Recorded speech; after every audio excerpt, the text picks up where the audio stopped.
우리가 이렇게 듣는 노래들 가운데 가끔은 동요들이 보면 우리 마음을 따뜻하게 만들 때가 있습니다. 송이송이 눈꽃송이 하얀 꽃송이, 이 찬양 이렇게 노래를 들으면 굉장히 기쁘지 않습니까? 산골짜기 다람쥐 아기 다람쥐, 또 엄마 이리와 요것 보세요. 근데 이 노래를 지은 분이 단 한 사람입니다. 박재훈이라는 사람을 궁금하게 생각되어서 한 주 동안 그분이 썼던 곡들, 그리고 또한 그분이 썼던 글들을 쭉 읽다 보니까 굉장히 마음이 따뜻해지고 좋은 시간들 보내었다 생각되어집니다. 이 박재훈이란 이분은 형제가 4명인데 그 4형제가 다 목사가 되었습니다. 박재훈 이분도 60살이 되어서 자기 남은 인생을 교회 안에서 복음 전하고, 그리고 또 하나님 말씀을 가르치면서 이렇게 좋은 찬양으로 통해서 하나님 앞에 영광 올려드린 인생을 살겠노라고 결단하고 60살에 목사가 된 사람이 바로 박재훈입니다. 그런데 이 박재훈을 아는 사람들은, 교회 음악을 한 사람들은 이분에 대해서 어느 정도 안다라고 저는 생각합니다. 왜냐하면 제가 어릴 때 이분이 지었던 복음성가가 대체로 다 찬송가가 되었습니다. 어서 돌아오, 이분이 지었던 곡입니다. 또 지금까지 지내온 것, 우리들이 가장 보면 연말 되면 히트치는 찬송가 301장을 이분이 곡을 지었습니다. 산마다 불이 탄다, 이 곡도 이 목사님이 지었습니다. 이분이 이런 어떤 곡들을 짓고 온 성도들의 마음이, 주변의 사람들이 마음이 밝아졌으면 좋겠다라는 생각을 간절하게 사모했습니다. 실제로 이 찬양들을 불러보면 왠지 모르게 하나님께서 우리의 마음을 밝게 만들어 준다라는 느낌을 갖게 됩니다. 우리 어르신들이 보면 지금까지 지내온 거 주의 크신 은혜라, 마치 이렇게 2번 부르고 3번 불러도 질리지 않고 참 좋다라는 생각이 드는 것은 이분의 진정한 고백이 그 속에 담겨져 있었고, 가사를 붙인 그 믿음의 사람 또한 그랬고, 우리들이 찬양할 때도 마치 그 가사를 고백하듯이 그렇게 찬양하기 때문이라는 생각이 됩니다. 이것이 빛입니다. 성경에는 보면은 요한 1세 앞부분에 사랑이라는 어떤, 하나님은 사랑이시라라는 이야기를 하나님 말씀으로 우리에게 선포하시면서 그 뒤편으로 넘어가면 하나님은 빛이시라, 그 빛의 자녀된 우리가 이렇게 생활하기 바란다는 사랑과 빛을 마치 대조하는 듯이 시작하였지만 함께 붙어있는 어떤 말씀을 우리에게 가르쳐주는 내용들을 우리는 깨닫게 됩니다. 그 내용이 에베소서 5장에 보면 5장 앞부분은 사랑을 말씀하다가 5장 뒷부분으로 가면서 우리에게 빛이라, 너희들은 빛이 되었으면 좋겠다, 하나님께 받은 어떤 말씀으로 통하여서 우리의 어둠을 물리치고 빛된 생활이 되었으면 좋겠다라는 말씀을 우리에게 해주고 있는 것들을 보게 됩니다. 그래서 9절 말씀에 보면 이 빛된 생활을 했던 사람들이 그 결과가 어떻게 되는지 3단어로 표현하고 있는 것들을 보게 됩니다. 착함과 의로움과 진실함. 그래서 예수님을 알게 되고 하나님을 믿기 시작하면서 나의 어두웠던 과거는 사라지고 어느덧 이렇게 밝은 모습들, 어느 사람들이 나를 찾아와도 문을 항상 열어놔도 언제든지 누가 봐도 그 모습들이 착함과 의로움과 진실함. 만약에 우리가 이렇게 문 닫고 있는 어떤 그런 생활들 하는데 누군가가 갑자기 문을 열었을 때 우리가 부끄러운 부분이 있다면 그건 하지 말아야 될 일들이라, 이렇게 교훈하는 메시지를 듣게 되는 것입니다. 이 착함과 의로움에 대해서는 성경에 수십 번, 수백 번 이상 반복되는 것을 우리에게 잘 알려주신 말씀들이 많이 있습니다. 착하다라는 것은 어떻게 여러분들 이해하시면 좋겠습니까? 성도들이 참 착한 성도들이 많이 있습니다. 집사님들이 이렇게 서로 소개할 때 이 집사님은요, 목사님 너무 착한 분이에요. 자기에게 잘해주니까. 그 착하다는 기준이 뭔가, 실제로는 자기에게 기준이 있다는 것을 알게 됩니다.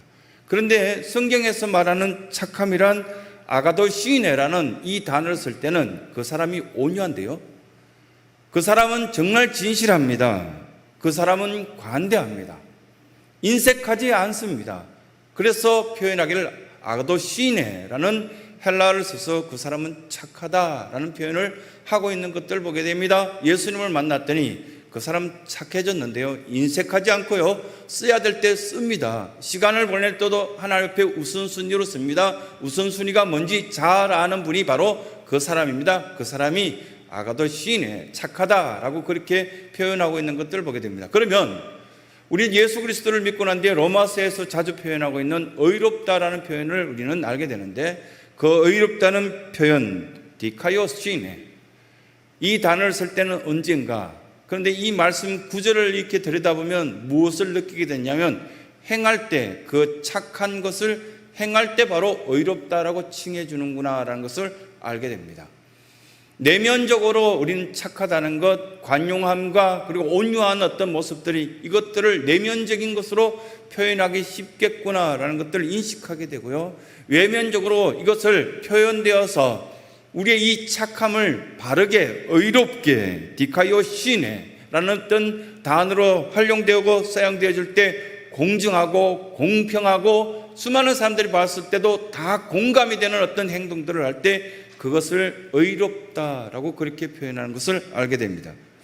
무슨 뜻인지 아시겠죠? 왜 이렇게 공정함에 대해서 하나님은 우리에게 지금 이 순간에 종려주일날 이렇게 말씀하실까? 세상이 다 공정함에 대해서 이야기를 하고 있는데 실제로 느끼는 그 공정함에 우리는 피부로 느끼고 있는가? 행함이 있는 것을 우리 눈으로 보고 있는가 봤을 때 나 스스로도 자신 없고 많은 리더들, 정치 지도자들뿐만 아니라 주변의 사람들이 이 공정함 때문에 굉장히 어려워하고 있구나라는 것을 문득문득 느끼기 때문입니다. 의롭다고 말씀하시는 그분이 바로 예수 그리스도인데 참빛으로 나왔을 때 우리는 의롭다라는 그 이야기를 듣게 되는구나 하는 것을 알게 됩니다.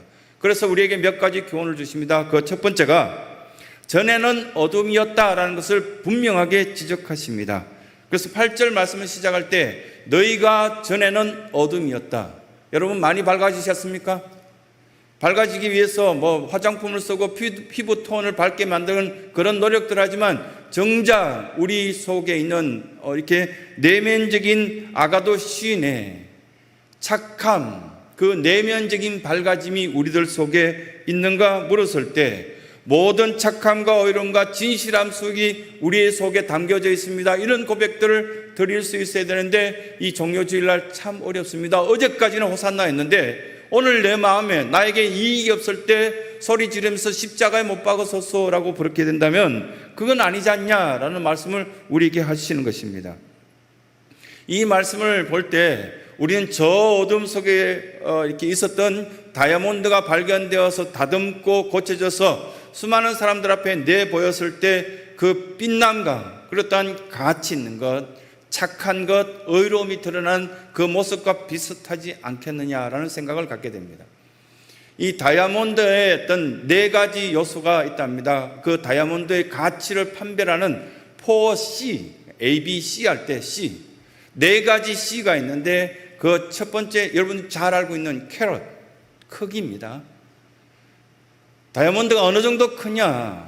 최근에도 보면 박물관에 등장하였던 어디에서 발견된 다이아몬드를 잘 다듬어서 진열하였는데 그 다이아몬드 하나가 엄청난 비싼 가치입니다. 왜냐하면 그 캐럿이 엄청나기 때문입니다. 이렇게 표현된 것들을 봅니다. 그건 크기입니다. 두 번째는 컬러, 색깔입니다. 다이아몬드의 원석의 색깔들을 잘 보존하여서 투명하고 빛을 반사시켰을 때 여러 각도의 속에서 그 빛난 모습들을 볼 때 너무 아름다운 거예요. 저 사람이 봐도 빛이 나고 이쪽에서 제가 봐도 빛이 나고 여러 사람이 봤을 때도 다 같이 그 다이아몬드는 빛이 정말 아름답습니다. 색깔이 있습니다 라고 그렇게 표현한 것이 두 번째 컬러입니다. 세 번째는 우리가 보면 클래리티라는 여러분 단어를 들어보셨습니까? 이 세 번째 C는요 순수함입니다. 다이아몬드 그 원석이 굉장히 순수하고 보기 좋습니다. 그런 어떤 표현들을 하고 있지 않습니까? 네 번째는 커트, 잘 다듬어져서 깨끗하게 그것들이 잘 다듬어져서 너무 누가 보기에도 보면 군더더기가 없이 깨끗합니다. 그 가치가 네 번째 C라고 할 수 있겠습니다. 그런데 이게 오늘 우리 본문에 주어진 말씀하고 동질하다는 걸 여러분 아십니까? 믿음의 크기가 있는 사람들은 빛에 근접하여서 예수 그리스도께 더 가까이 나와서 내가 예수 그리스도께 받은 그 빛된 생활들이 누가 봐도 자랑스러운 크기로 나타난다는 겁니다. 믿음의 크기가 좁쌀만 하나에도 기적적인 사건이 나타나는데 너의 믿음이 있느냐 없느냐에 따라서 바다의 풍랑도 잠잠하게 만들 수 있고요, 야이로의 딸도 다시 살릴 수 있고요, 병든 자를 만져서 치유의 역사를 경험하게 하는 믿음의 그릇, 캐럿이 첫 번째 믿음의 척도로 할 수 있겠고요. 두 번째 색깔, 우리는 팔도 사람들이 다 모였는데 꼭 친한 사람들끼리 모여서 뭔가를 생각하고 그것들을 견고하게 만들어 간다면 그건 이미 불순물이 들어간 것이기 때문에 좋은 색깔 아닙니다.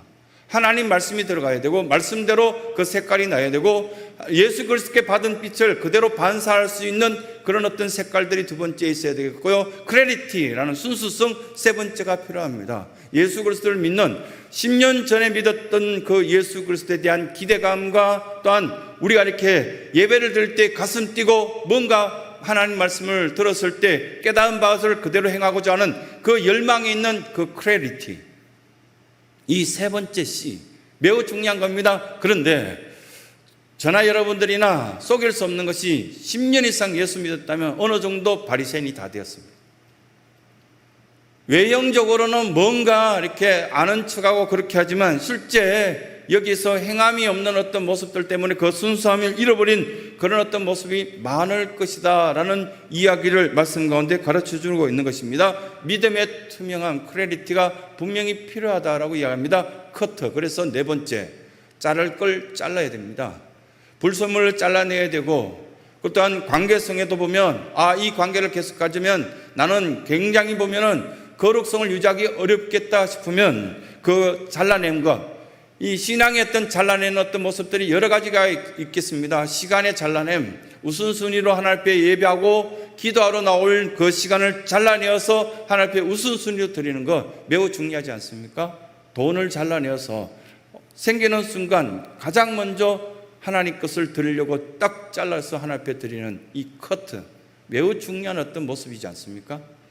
마음의 한 부분 아예 전체를 드리듯이 하나님 앞에 커트해서 하나님 제 마음을 기쁘게 받아 주시옵소서, 이렇게 표현하는 것, 나의 존재에 여러 가지 어두운 모습들이 언제 이렇게 사라지는가, 이 믿음의 네 가지 요소가 올바르게 자리 잡을 때 온전한 존재의 가치가 생기는구나 라는 것을 깨닫게 되었습니다. 여러분들은 어떠십니까? 생각해봐도 아직도 내 자신의 어떤 어두운 모습들 속에 잠겨져 있다면 믿음의 크기가 그대로 그 상태 속에 있다라는 생각이 들기도 하고요, 색깔이 변질되었거나 클래리티, 순수함이 흐려졌거나 아니면 커트되어야 될 것을 커트되지 못하고 나의 욕심이 그대로 있다면 유혹에 시달리고 있는 상태라, 그렇게 성경은 가르쳐주고 있습니다. 세상에는 다양한 형태의 삶이 있습니다. 이렇게 보면 우리 그 성도들도 보면 한 500가지 이상의 라이프 스타일이 나타날걸요. 보면은 매번 이렇게 그 이야기하시는 것 들어보면 이런 형태 저런 형태 다 이야기하지 않습니까? 그런데 사도 바울은 딱 두 가지로 여기서 이야기합니다. 빛과 어둠, 어둠의 삶이 있고 빛의 삶이 있다. 예수 그리스도를 닮아가는 빛의 삶을 살길 바란다, 이렇게 단순하게 얘기했습니다. 우리의 신앙생활을 보면은 종료주의를 보면서 어떻게 생활해야 될까 그 말씀을 하시는데, 복잡한 것은 결코 신앙생활에 유익하지 않다라는 말씀하시면서 세상에는 다양한 형태의 삶이 있다 할지라도 어떤 일이 있었어도 그 모든 것에서 흔들리기 시작하면 안 된다고, 빛의 생활들을 하기 위해서 우리는 중심을 잡아야 된다라는 이야기를 합니다. 그래서 어둠의 생활에서 빛의 생활로 나오라고 그렇게 사도 바울이 자기의 어떤 몸처럼 아끼는 에베소 교인들에게 이것을 강조하여서 이야기하고 있는 것들을 보게 됩니다. 이 성도의 삶은 어둠 속에 그대로 놓여 있다면 양면에 다 공격을 받기 때문에 굉장히 양심이 찔리고 괴로울 수밖에 없지만, 빛된 생활은 뭘 먹어도 무엇을 해도 행복하고 기쁠 수밖에 없다는 그런 어떤 이야기를 첫 번째 우리에게 교훈을 주시는 겁니다. 종료주의를 지내면서 사랑하는 성도들이 여러분 그 심령 속에 전에는 어둠이었지만 나는 빛의 자녀들처럼 하나님의 자녀답게 생활하고 있습니다라고 고백되어지는 복된 은혜가 있길 간절히 소원합니다. 두 번째는 우리의 본질을 잊어서는 안 됩니다. 본질적으로는 어둠의 자식이었습니다. 그런데 우리는 예수 그리스도 통하여서 그 어둠은 사라졌습니다. 캡틴 아메리카라는, 여러분들 영화는 안 보시죠? 왜냐하면 애들이 좋아하는 영화이기 때문에. 이 캡틴 아메리카에 나오는 주인공 크리스 에반스를 여러분 아십니까? 멋있게 잘생겼지 않습니까? 어쨌든 저보다 잘생긴 다 잘생긴 겁니다. 크리스 에반스라는 이 사람이 어느 날 며칠 전에 여러분 그 방송에 나와서 전 세계 모든 방송국이 크리스 에반스가 하는 행동들을 촬영하고 그것들을 굉장히 칭찬한 내용들을 혹시 보셨습니까? 그것을 저는 보면은 그렇게 길지 않게 방송에 직접 그가 행하는 모습들을 보고 자랑하고 하는 어떤 이유가 있었습니다. 무엇이었습니까? 6살 먹은 워크라는 아이를 찾아가서 자기가 그 영화에 나올 때 영웅으로 등장하였을 때 사용했던 방패를 그 아이에게, 워크에게 선물하죠. 우리 교인들은 절대 영화도 안 보고 TV도 안 보고 오직 성경만 읽으시니까 모르시는데, 저 저녁에 들어가서 그걸 이렇게 방송으로 나오는 걸 보고 굉장히 보면 마음에 여러 가지로 생각하고 감동도 받고요. 크리스 에반스라는 사람이 저렇게 좋은 일도 하는구나라는 생각을 했는데, 그 워크라는 아이가 왜 방송에 나왔냐면은 자기 동생 4살짜리 여자아이가 옆집에 엄청난 큰 개가 달려들어서 그 아이를 물려고 하니까 이 워크라는 오빠가 그 개를 막은 거예요. 개를 막고 자기가 대신 그 큰 개와 싸우기 시작하고, 6살짜리가 엄청난 큰 개와 싸우면 어떻게 되겠습니까? 근데 그 개가 이 워크를 물은 거예요. 어디에 물었냐? 여러분 방송 보신 분은 알실 겁니다. 얼굴을 물었습니다. 이 아이 오른쪽 눈 위쪽부터 시작해서 이 입까지 다 찢어졌어요. 그런데도 그 동생을 지키기 위해서 이 워크라는 아이가 엄청난 사투를 벌이고 그걸 결국은 이겨냅니다. 죽을 줄 알지만 자기 동생 4살짜리를 지켜냅니다. 이게 크리스 에반스가 봤을 때 자기가 영웅이 아니라 이 아이는 실제적인 영웅이다. 그렇게 해서 전 세계 모든 방송이 그 현장을, 방패를 선물로 주는 걸 이게 방송으로 내보내고, 그리고 또한 그 워커는 너가 정말로 제대로 된 캡틴 아메리카다, 이렇게 나온 겁니다. 스파이더맨에 나왔던 주인공도 자기가 그 아이를 만나서 선물도 주고요. 대부분의 영화의 주인공들이 그 아이를 영웅시했습니다. 그러면서 뭐라고 이야기했습니까? 너가 진정한 세상의 빛이다. 멋진 이야기를 들었을 때, 아, 저거구나. 우리의 존재가 전에는 어둠이었지만 마치 한 생명을 구하기 위해서, 나의 가족을 지키기 위해서, 여러 믿음의 우리의 동역자들을 지키기 위해서 기도하는 것, 이 모든 것들이 빛된 모습이구나라는 것을 성경은 우리에게 가르쳐주고 있는 겁니다. 하나님 없는 세상, 하나님 없는 회사, 하나님 없는 자녀, 하나님 없는 나의 통장에 있는 잔고들이 무슨 의미가 있습니까? 갑자기 돈이 있는데, 쓰긴 썼는데 어디에 썼는지 흔적이 없는 것, 그것이 바로 하나님 없는 흔적의 모습이 아닐까라고 그렇게 가르쳐주고 있습니다. 우리가 지나온 모든 어떤 곳에는 흔적이 있고요, 그림자가 있습니다. 유혹에 시달렸던 그림자와 유혹 때문에 수많이 넘어졌던 그런 어떤 흔적들이 있지 않습니까? 어떻게 하면 될까요? 기도하기 시작하면 그때부터 시작해서 하나님은 우리에게 빛된 모습이 그 속에서 드러나게끔 하시는 것들이 있습니다. 그래서 오늘 우리가 읽었던 11절 12절 말씀에 보면, 너희는 열매 없는 어둠의 일에 참여하지 말고 도리어 그런 일들 하는 사람을 책망하라. 비방하는 이야기, 수근거리는 이야기 하지 마세요 라고 말할 수 있어야 되지, 듣고 와서 이런 말을 들었는데요 라고 그렇게 할 때 여러분들은 이렇게 이야기하셔야 됩니다. 그 말을 들을 때 그게 하지 말라고 이야기하지, 나에게 전하지 말라고. 이것이 바로 엄밀한 것을 말하기도 부끄러운 것들이라 라고 12절에 우리에게 말씀하고 있는 것들을 깨닫게 됩니다. 과거에는 그 일에 동참하였지만 이제는 내가 하나님의 사람답게 나는 마음 편안하고 재미있고 즐거운 일이 이렇게 많은데 왜 그렇게 어두침침하고 마음이 찌그러들고 괴로운 일에 나의 인생을 투자할 것인가? 아니라는 겁니다. 그러면서 14절에 말씀합니다. 잠자는 자들을 우리가 이렇게 깨워서, 잠자는 자여 깨워서 우리와 죽은 자들 가운데서 일어나라. 그리스도께서 너에게 비추시리라.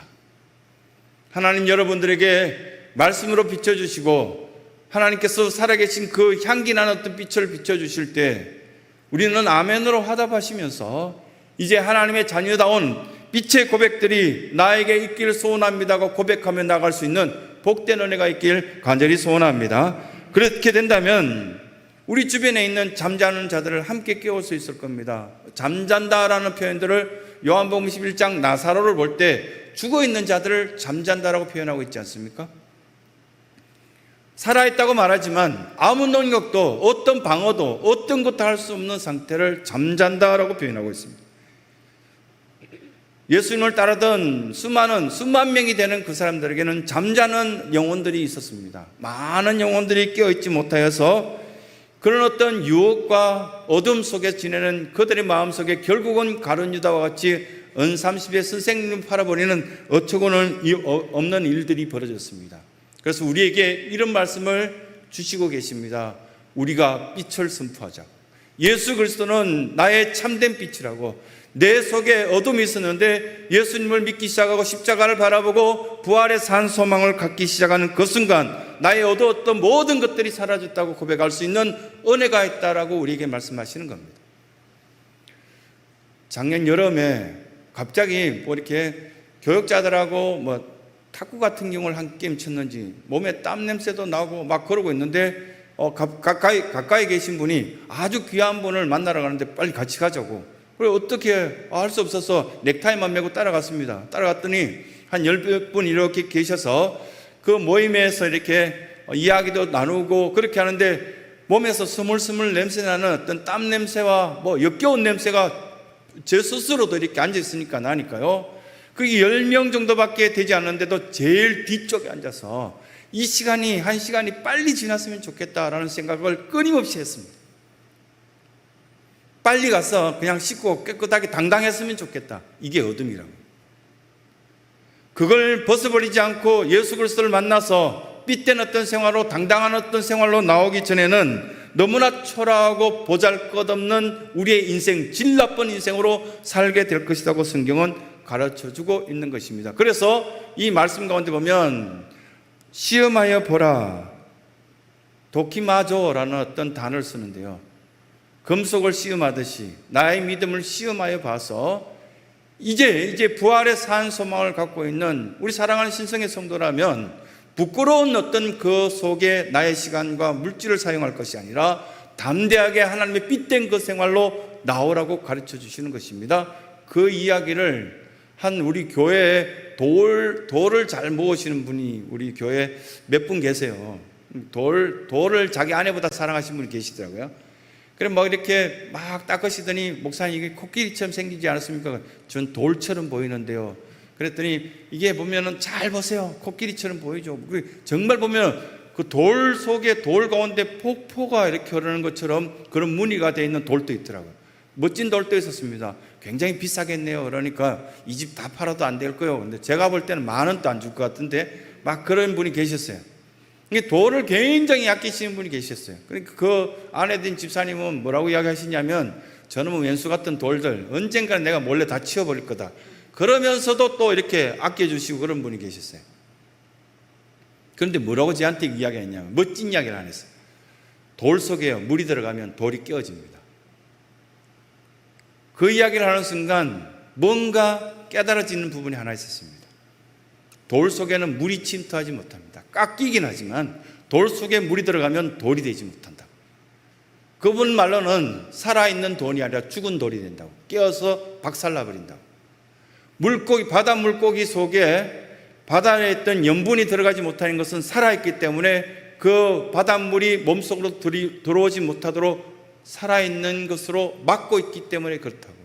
살아있는 크리스찬이라면 악취나고 잘못된 것이 들어오지 못하게끔 막을 수 있는 기능과 역할을 하는 빛된 생활이 되었을 때 그에게는 삶의 기쁨이 있고 즐거움이 있다라는 것을 말씀 가운데 교훈하시는 겁니다.